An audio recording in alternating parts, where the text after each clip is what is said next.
Good morning and welcome to Hello Westchester here on WCAG 95.3. I'm Eric Climbera, joined by Kara Corridoni, publisher of Hello Westchester, which releases every Friday, covers all the news and information related to life here in Westchester.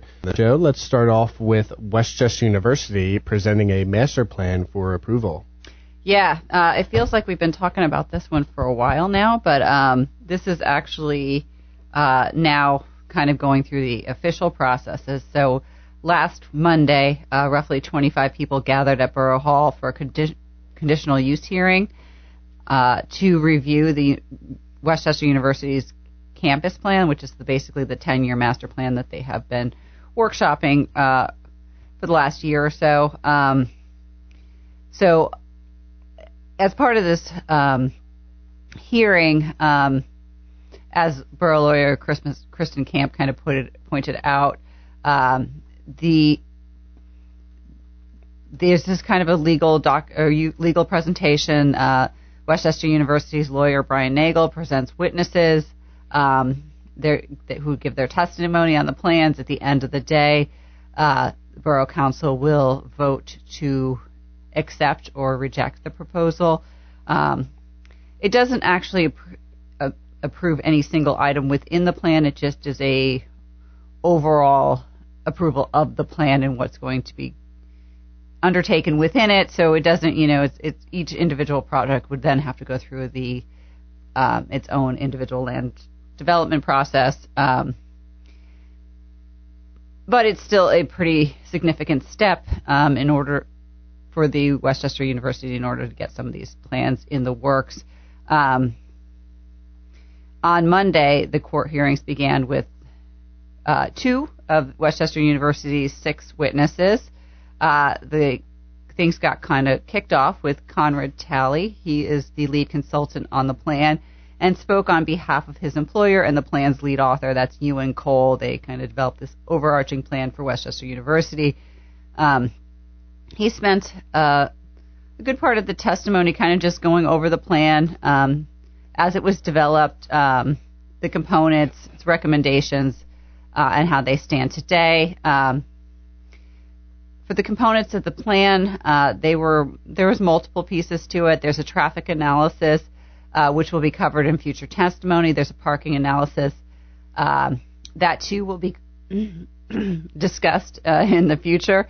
There's site and landscaping plan. So that's kind of throughout. Then they also looked at student services, where they're located, are they sufficient, how better to maybe group them together. Same with academic utilization. What they found there is that's generally sufficient, so we don't hear too much about the academic buildings throughout this proposal. They also did a dining assessment. This is an area that has deemed as needs improvement, which I think we saw from the students in another commentary this week, and student housing, and that too obviously is a large area of focus. He also went over some of the big projects that the university plans to undertake in the next 5 years. Those include the expansion of South Campus apartments. They're renovating them, but they're also building up, adding floors to each of those to add another 220 beds. They're also going to undertake the renovation of the Stuesbecker Science Center. There's plans to demolish Lawrence Hall and replace that with a 700 to 780 bed dorm. They'll also be undertaking this expansion of Sykes Student Union, and traffic calming measures are planned for Rosedale Avenue. All those items, except for the Rosedale improvements and the reimagining of Lawrence Hall, lie outside the borough's jurisdiction, so they're not really considered as part of this plan at this hearing. In addition, that would be West Goshen, right? Yes. So Sykes and Stuesbecker, I believe, are both West Goshen. South Campus Apartments is actually East Bradford. Okay. There's also going to be a lot of deferred maintenance and general upgrades to multiple buildings. Those are kind of Western Westchester jurisdiction, FHG Library, Old Library, Tyson Hall, Goshen Hall, Schmidt Hall. They are all outlined for some major renovations and upgrades. The second speaker of the evening was kind of flew in from Alabama. Georgia. He was Robert Kellner, and he represented the MGT, who did the student housing center. Study, not the center. He did the student housing study, in which they outlined the demand for housing, the housing demand on Westchester University. And this was pretty interesting testimony. What they did is they sent out a survey to all 1,771 students, Westchester University students, in the fall of 2024. They got 1,959 responses back. That's a response rate of 11.4%, which I wasn't familiar with, but according to testimony, that's pretty good. And then they used those responses to measure demand. And what they did was that anyone who indicated that they would definitely live in university housing if it were available, they gave that a 50% closure rate, meaning they estimate about half of those people would in fact do that. So they added 50% to the demand for all those people. And those that said they might do it, they assigned a closure rate of 25%. So about a quarter of those they added to the tally. What their analysis shows is that there's actually demand for 2,386 additional beds. Currently, the master plan accounts for no more than 1,000 beds. And that was brought up, and he was asked, about this discrepancy, and how he explained it was that underwriters typically write projects they are comfortable with. So what that means is, as Kristen Camp, the borough solicitor, kind of poked at, was it's more of a financial issue than a demand one, and he did agree with that statement. He thinks that this really should be an incremental improvement, maybe get those first 1,000 extra beds approved and funded, and then look to go back out and get additional beds. It's not 100% clear where those additional beds would go.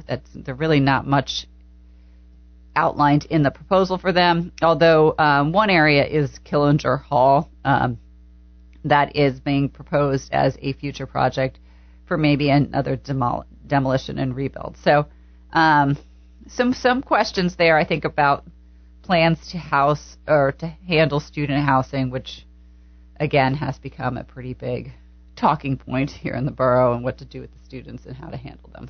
It has, and it seems like there's a lot, as it mentions here, suggesting 750 to 1,100 within the next 5 years. It seems like they're trying to undertake a lot at one time.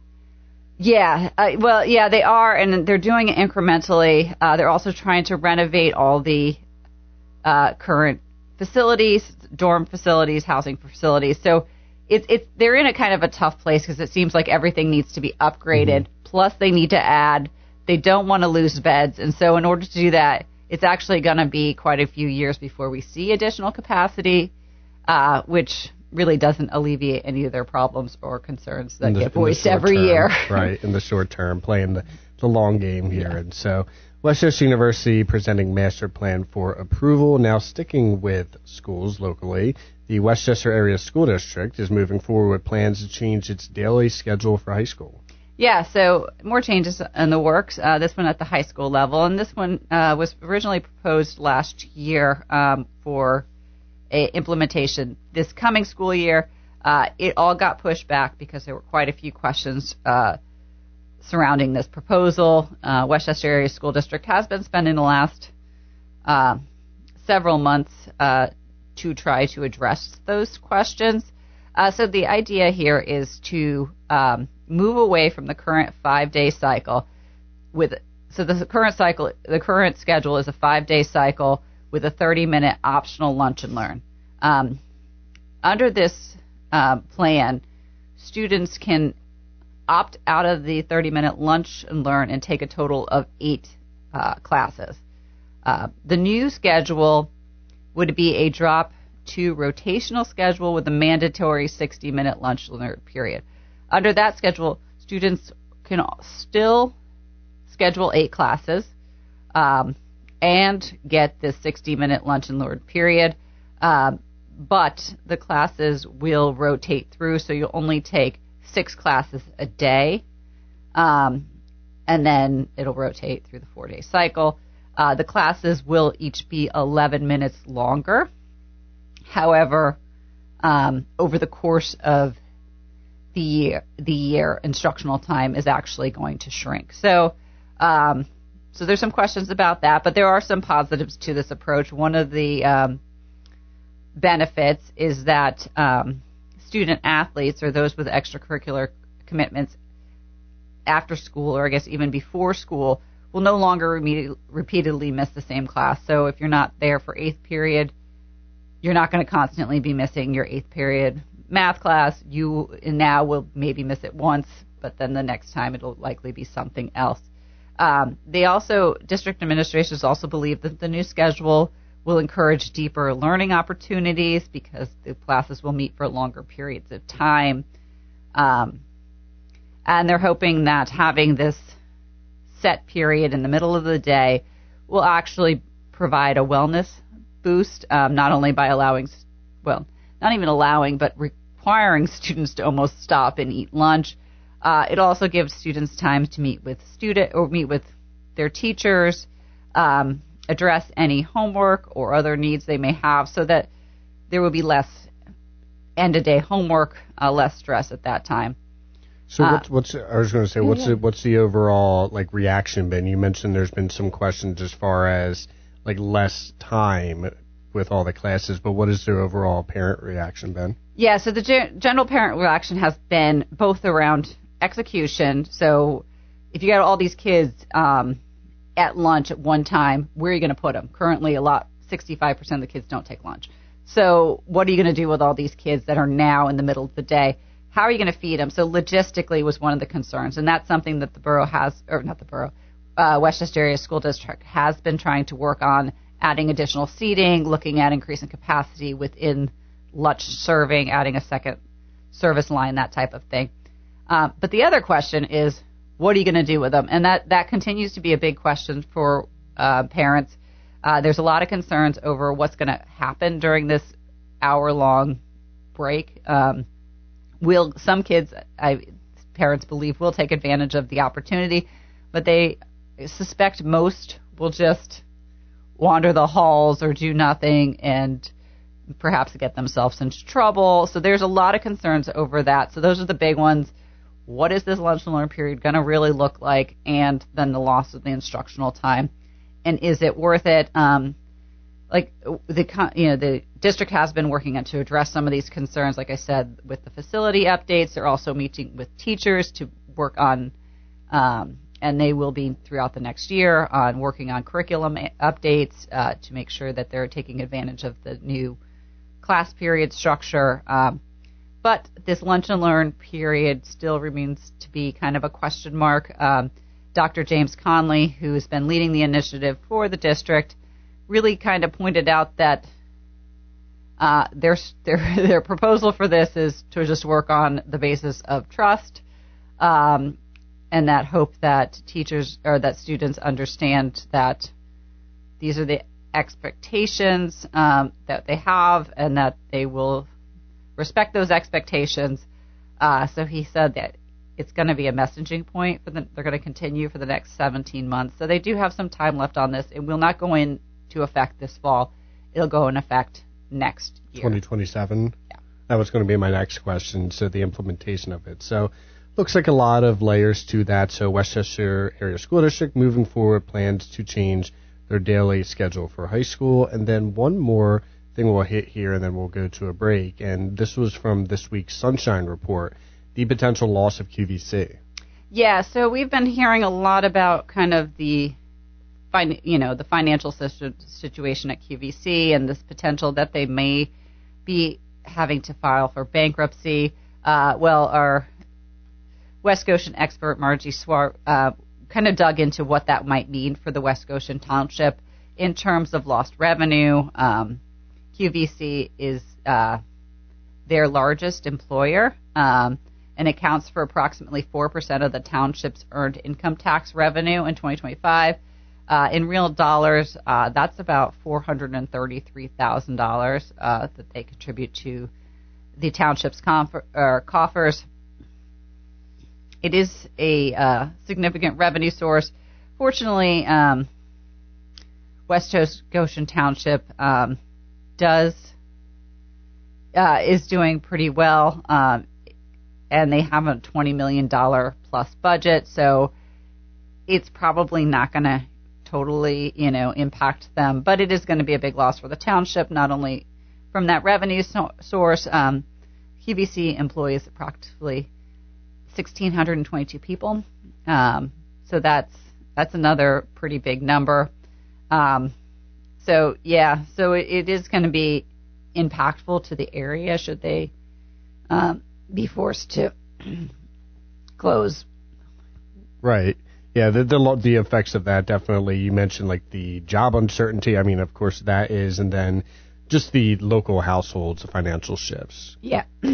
Yeah. So we'll see. It's probably, hopefully that is not, the case. Hopefully they'll have a plan to get kind of out of this and get their footing back underneath them. But there are some definite implications we should watch as a community. Right. A lot of questions going forward. So as far as QVC goes, and that takes us to the middle of the show here. We are going to take a quick break. On the other side of that, we'll have some quick updates and much more ahead. So stick around and we'll be right back.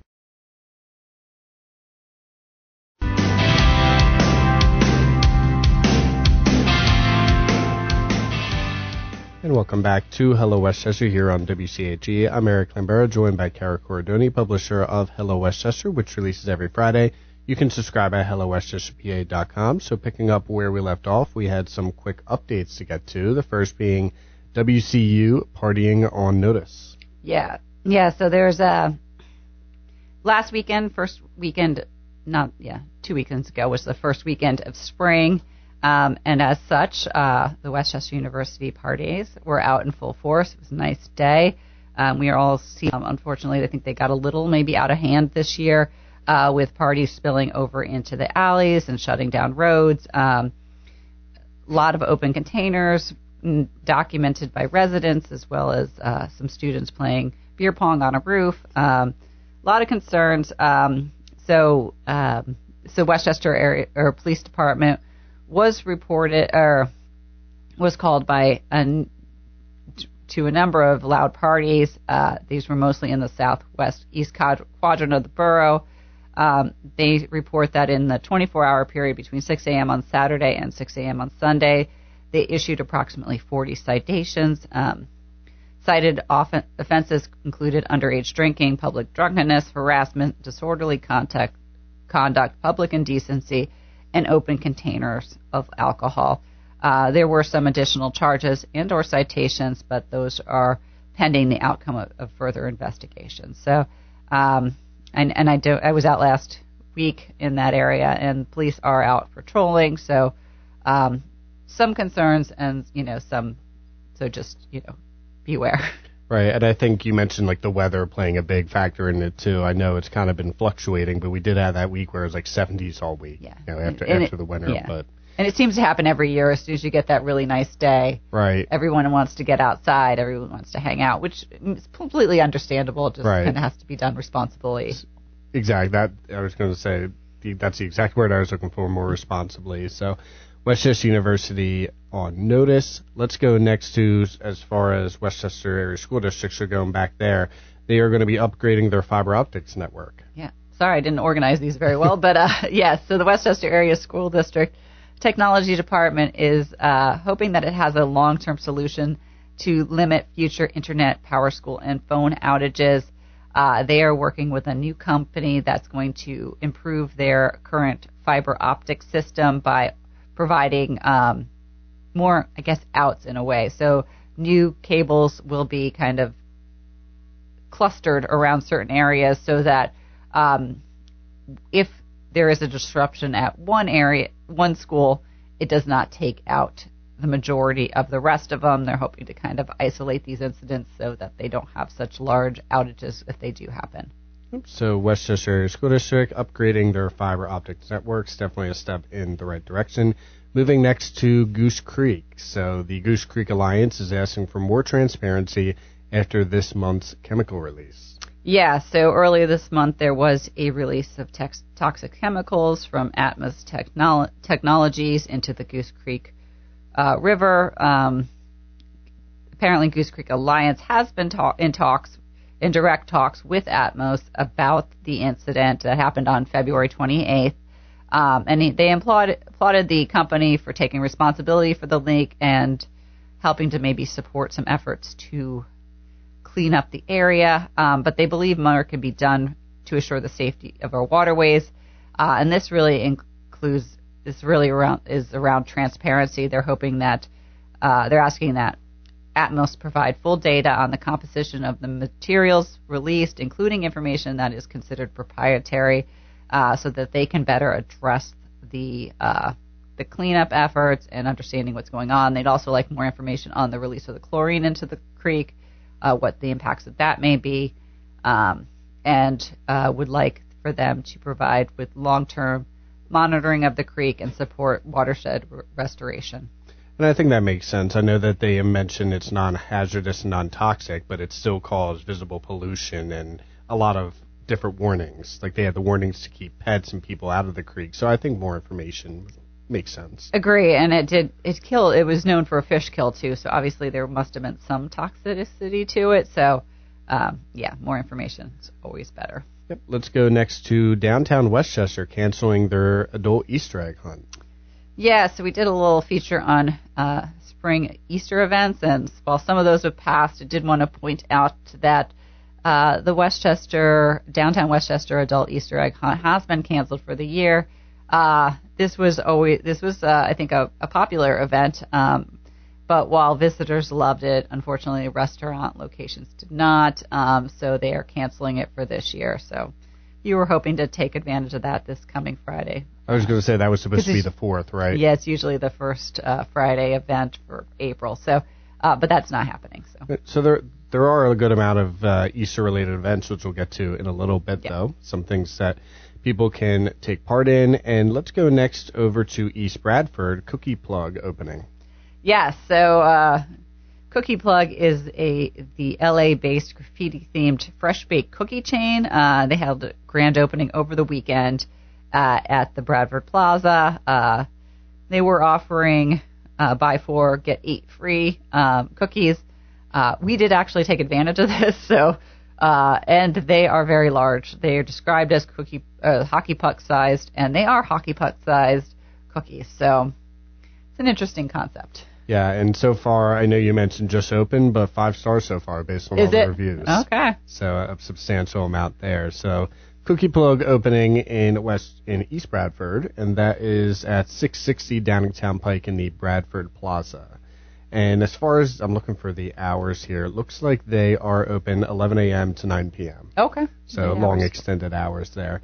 And then back over to Westchester Area School District, canceling a solar project planned for East Bradford Elementary. Yes. So sticking in East Bradford, but Westchester Area School District. This is elementary school. So back to the Westchester Area School District.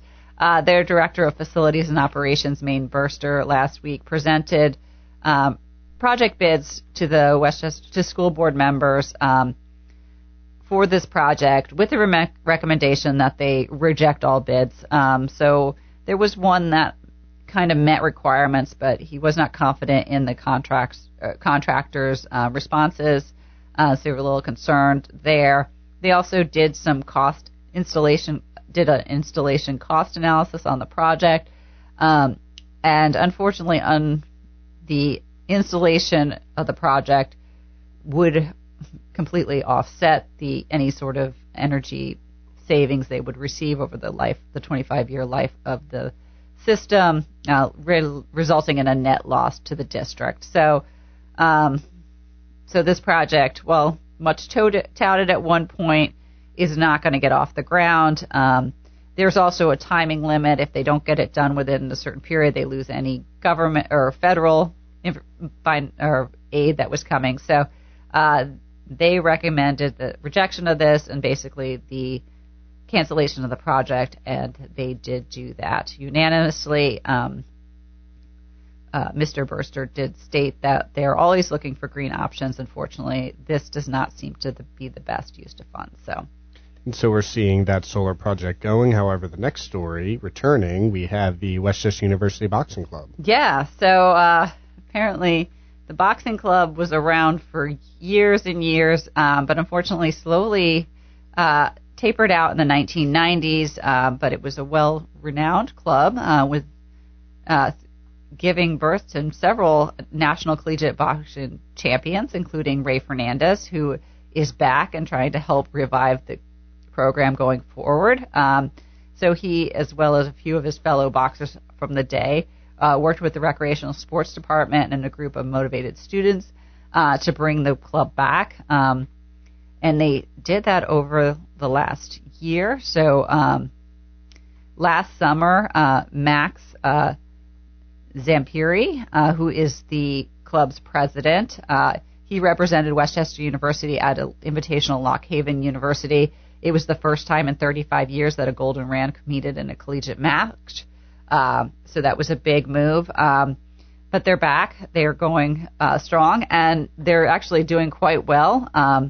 Max was one of two boxers that won at the regional championships, and he will be advancing, and his fellow boxer, they'll be advancing to the NCBA National Championships in Charlotte. So pretty impressive. So long time coming. As far you mentioned, 35 years. So pretty impressive that they're back here. And I'm even just looking on their social media. It looks like they have practices on Mondays and Tuesdays, 4 to 6, and Thursdays, 4 to 5. So they're staying busy. Yeah, and actually have one female boxer. So she's the first ever Westchester University female boxer, Amani Edwards. History in the making. Yeah, already made. Glad to see that. So that is the Westchester Boxing Club. And then looking ahead in the closing moments, I know we had some things coming up over the course of the next week or so. So we're going to, a couple of highlights this week. One, if you have small children, please note that spring storytime registration for the Westchester Public Library opens tomorrow at 10 a.m. Mark your calendars for that. And then looking ahead to Easter weekend, the Goshen Fire Company is back with its spring flower sale. That takes place at Station 56. That's at the Boot Road and Green Hill Road. You can choose from potted plants, hanging plants, and more. Then also this weekend, First Presbyterian Church is hosting their Easter egg hunt at Everhart Park. That takes place at 10 a.m. That is a free community event. They always do a very nice job. And then the Easter Bunny Express is going on at the Westchester Historic Railroad. That takes place at 10 a.m., 12 p.m., or 2 p.m. on Saturday. So even though the Easter egg hunt, the downtown Westchester, even though that was canceled, still plenty of things taking place in the area. Yes, always. Coming up. So that'll do it for today's show. Thank you, Kara. As always, listeners, you can check out the newsletter, hellowestchesterba.com, and on social media. And you can check out our episodes of this show and all shows at WCAG 95.3's website as well. Thank you all for listening. We'll talk to you next time.